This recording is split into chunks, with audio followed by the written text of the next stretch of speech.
Hey, what's up? Jeremy here, and this is another episode of Survival Kitchen where we get into the kitchen and try to survive making food in it. Now imagine this, right? You've got a potluck scenario.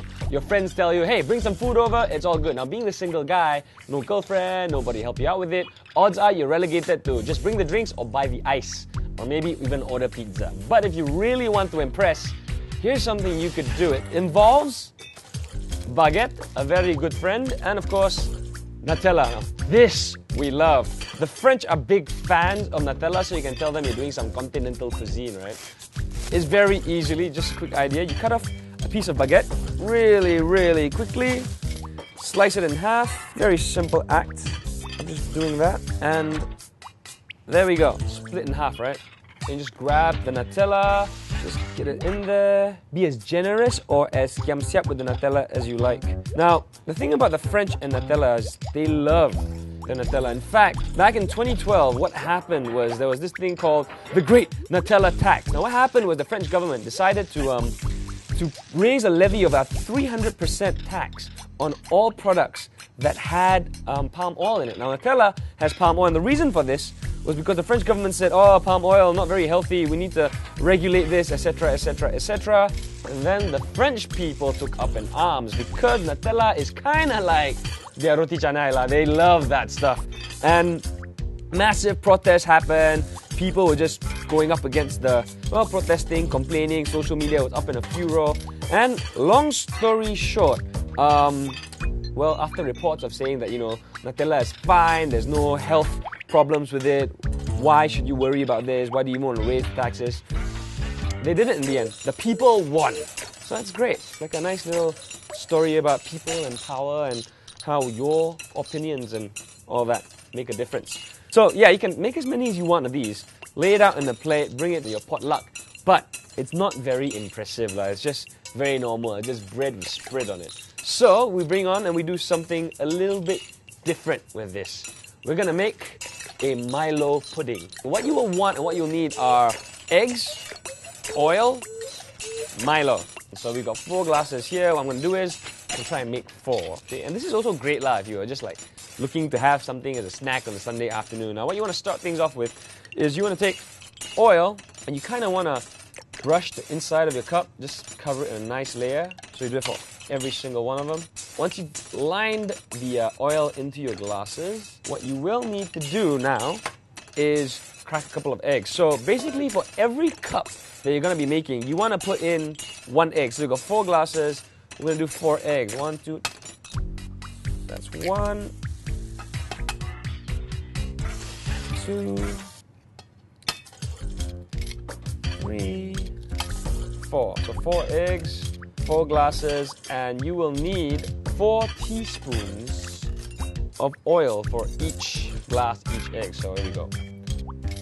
What you want to do is you want to whip the eggs, which is the most fun part of this whole process. Doesn't have to be too whipped, just enough.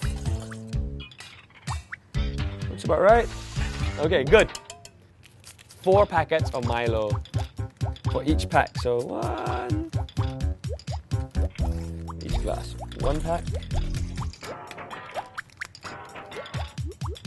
Now if you don't have packets of Milo per se, you can just, if you have the giant tin at home, you can use the tin as well. Now as an estimate, probably about 3-4 tablespoons per glass that you're trying to make. That's the way to do it. That's a pretty good measurement. And you should be pretty fine. Now the idea behind this chocolate Milo pudding thing is that it should come out tasting a little bit like a molten lava cake if all goes as well. We got that there, brilliant. This, and we continue beating it. As you can tell, very cow. Have a look at that. Be merciless with it. It's kind of like when I was a kid. I love playing with stuff that looks like this. It's nice and gunky. Okay, sweet. That's that. It's nice and whipped. Pour it in the cups. So, let's hope I don't spill. Probably about half a cup will be pretty good. Because what will happen is eventually it will rise. And when it rises, you don't want it to spill over too much. So now, what we do is we shoot up the microwave oven. You put your 4 glasses in. 1, 2, 3, and 4. Shut it down, 3 minutes. 1, 2, 3, hit start, and voila! let's hope it all turns out well. So while we're waiting for this, you can think about how you're gonna dress up your Milo as your Milo pudding. As you can see, you've got a couple of things ready. You've got some chocolate chips, got some sprinkles, got some nuts. Very, very cool stuff.